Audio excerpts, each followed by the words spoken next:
Yeah, but we'll talk about him a little bit when we get to the AFC East. But now, since we got our Tebow debate out of the way, we're going to shift gears to your specialty, talking about the publicly traded Green Bay Packers.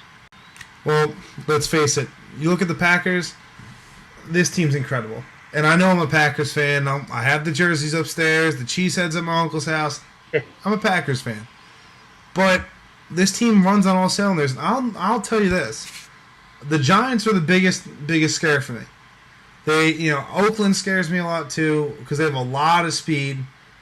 And, I'm trying to think of the other people on our list. The Lions again. Because it takes one stupid team like the Lions to injure Aaron Rodgers, to, fall the wrong way on Greg Jennings. And, maybe Sue steps on his face or something. Yeah, I know there's a face mask. I'm saying he kicks him in the chin, steps on his face. Yeah, no, I know. But I mean, that's one, and we face the Bears again, which without Forte and without Cutler, I feel a little bit better about myself. Yeah, don't kick the ball to Devin Hester. We've made that mistake too many times, and we'll make it again. I guarantee it. Either way, you know what you do. You just do what they did a couple of weeks ago and just kick the ball over Devin Hester. What Crosby definitely has that ability. That is for sure. But I mean, let's face it. For the Packers, am I surprised they're 11-0? Yeah, I really am. This defense, Clay Matthews has almost disappeared.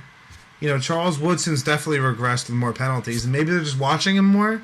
But, you can't help see it. Tramon Williams is still good. Sam Shields isn't the same cornerback he was in the playoffs last year. We lost Nick Collins at safety. Charlie Pepper is okay.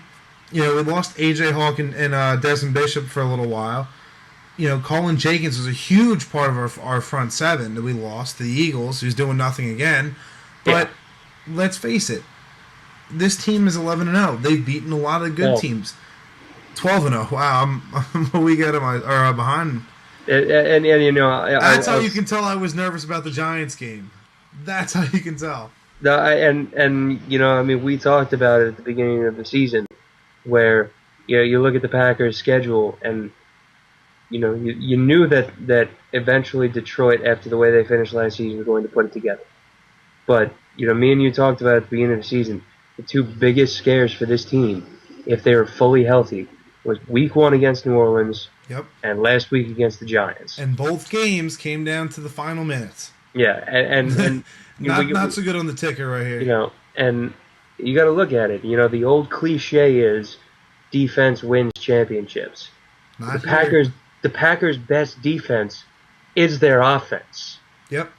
It's the fact that their offense has the ability to do two things: either stretch out for very long drives. Mm-hmm.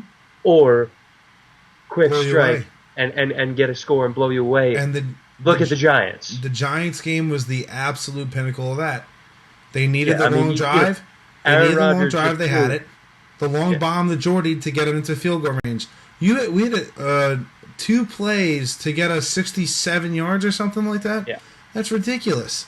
Aaron Rodgers just proved. Again, the cliche: you can't give Tom Brady and Peyton Manning 2 minutes. You can't give Aaron Rodgers 58 seconds. I'm sorry, but I'm not going to sit here and say Aaron's better than Brady yet, because it's 1 year, really 2, because he was really good last year. But the way he has chemistry with his receivers, every back shoulder throw. Now that's first of all, it's not an easy throw to make. No. It's not an easy throw to trust them to make. Because if the quarterback reads it right, that's pick 6. That's gone. Yeah. And every Green Bay receiver, including tight ends and running backs, can make the back shoulder. That's incredible. Speaking of tight ends, Troy Aikman must have called Jermichael Finley about 6 different first names during the Packer-Giant game. And he got mugged.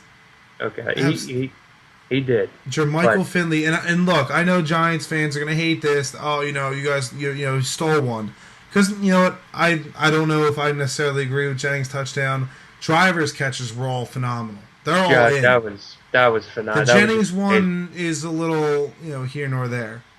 I don't want to talk about it. The Ballard one is just so close to his knee being on the line or just in, because like you can't tell, just because it's so close, you can't tell if his knee is touching the ground in the end zone or if it's just like just above it and then it finally definitively touches down just on the white line out of bounds. And I think that because of that, they made the right call. Yeah, I wholeheartedly agree.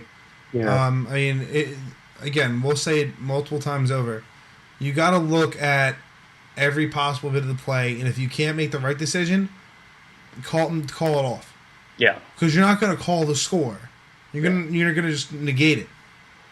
But I mean, the Giants obviously were going to be our biggest competition, but I do think the NFC North has a lot of good teams.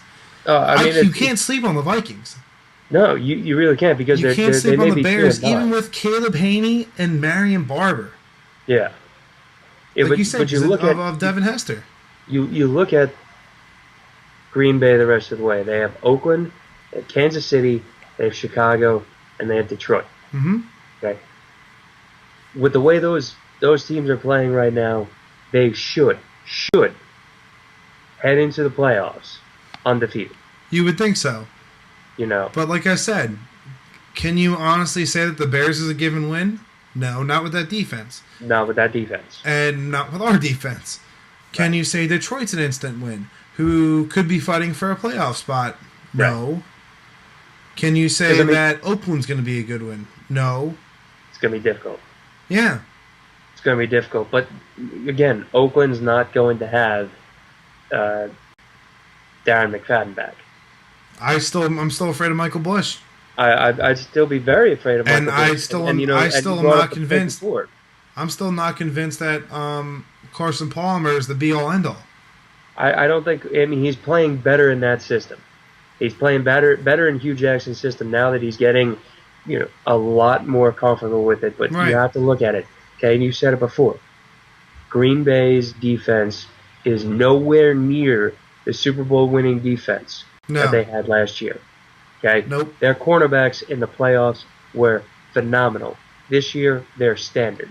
Now, then again, who knows if they're, James Starks was nothing all year and blew up in the playoffs.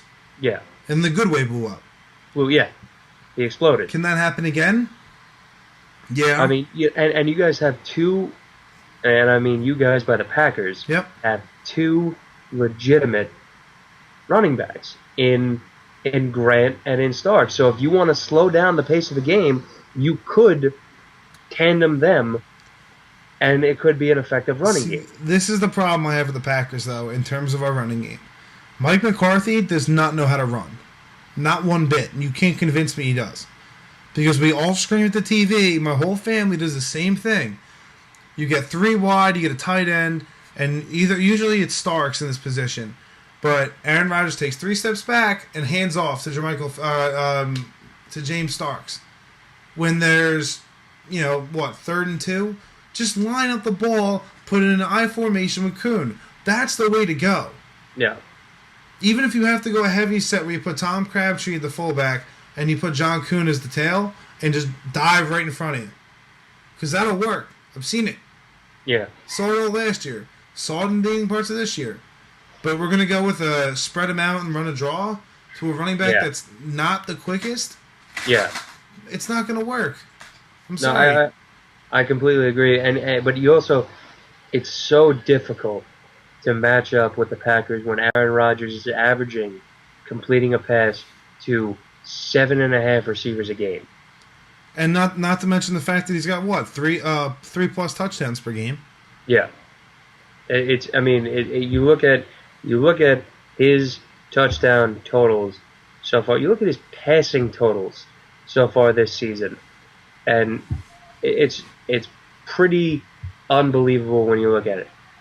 3 touchdowns against the Saints, 2 against Carolina, 3 against Chicago, 4 against Denver, 2 against Atlanta, then 3, 4, 4, 3, 2, 4. Yep. And phenomenal. We're gonna have 3 quarterbacks this year break Dan Marino's single season record of 5,000. What is it? 5,060 passing yards. I Something think. like it's just a shade over 5G.